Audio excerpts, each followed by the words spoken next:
దేవుని పరిశుద్ధ నామానికి స్తోత్రం కలుగును గాక. ఈ దినముకైన దేవుని వాక్యంను మనం చూద్దాం. ద్వితీయోపదేశ కాండము 26 అధ్యాయము 15 వచనమును ఈరోజు ధ్యానించినై ఉన్నాం. నీ పరిశుద్ధాలయమగు ఆకాశములో నుండి చూచి నీ జనులైన ఇజ్రాయేళ్లను పాలు తేనెలు ప్రవహించు దేశము అను నీవు మా పితరులతో ప్రమాణము చేసినట్లు మాకిచ్చి ఉన్న దేశమును ఆశీర్వదించుమని చెప్పవలెను అని రాయబడి ఉంది. అంటే ఈ వాక్యంలో మనం చూస్తున్నాం. అంటే పాత నిబంధనలో మనం చూస్తే ఎక్కువ ఇటువంటి ఈ వాక్యము మనం చూస్తున్నాం. పాలు తేను ప్రవహించే దేశము అని చెప్పి రాయబడి ఉంది. అందుకే ఇక్కడ మనం చూస్తున్నాం పరిశుద్ధాలయమగు ఆకాశం నుండి చూసి, అంటే దేవుడు ఇక్కడ నుండి, అంటే ఇప్పుడు ఇది పాత నిబంధనలో మనం చూస్తున్నాం కాబట్టి ఎక్కడ పరిశుద్ధ ఆలయమను ఆకాశం నుండి దేవుడు చూస్తున్నాడని. కానీ ఇప్పుడు మనకేం తెలుసు, మన దేవుడు ప్రపంచం అంతా ఆయన వ్యాపించి ఉన్నాడు పరిశుద్ధాత్మ ద్వారా. ఇంకా తండ్రి కుమార పరిశుద్ధాత్మ అని మనం చెప్తున్నాం.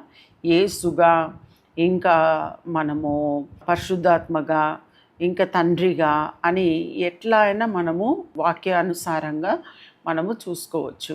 ఇక్కడ మనం చూస్తున్నాము నీ పరిశుద్ధాలయమగు ఆకాశము నుండి చూసి, అంటే ఆకాశం నుండి మీరు చూశారు అని అంటున్నాడు.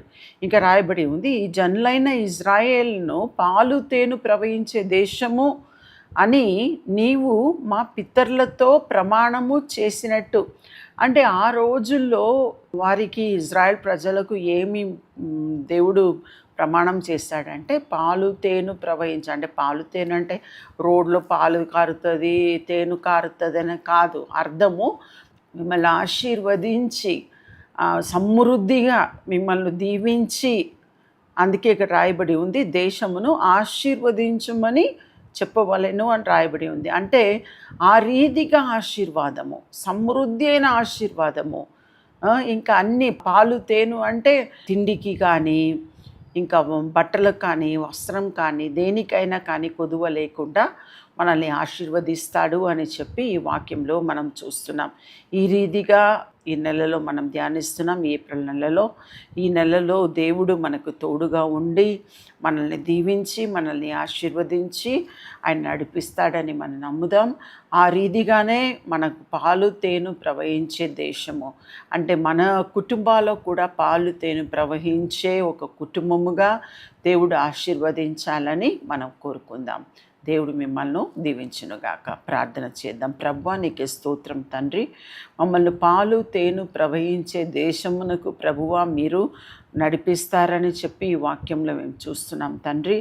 ఆ రీతిగానే ప్రభువా మీరు మాతో ఉండి ప్రభువా ఏ కొదువ లేకుండా తండ్రి, ఏ కష్టము లేకుండా ప్రభువా, ఏ శ్రమ లేకుండా తండ్రి నీ బిడ్డలను ప్రభువా దీవించమని ఆశీర్వదించమని, వారిని కూడా పాలు తేను ప్రవహించే దేశంలో వారిని కూడా నడిపించి ప్రభువా వారిని ఆశీర్వదించమని వారిని మీ చేతికి అప్పగిస్తున్నాం తండ్రి. నీకే స్తుతులు ఘనత మహిమ చెల్లిస్తున్నాం. యేసు నామములో అడిగి ప్రార్థిస్తున్నాం తండ్రి, ఆమేన్. ఈ ప్రోగ్రాం మీకు ఆశీర్వాదకరంగా ఉన్నదని మేము నమ్ముతున్నాం. ఫస్ట్ లైక్ చేయండి, తెలిసిన వారు మీ ఫ్రెండ్స్ అందరికీ మీరు షేర్ చేయండి, తర్వాత సబ్స్క్రైబ్ చేయండి.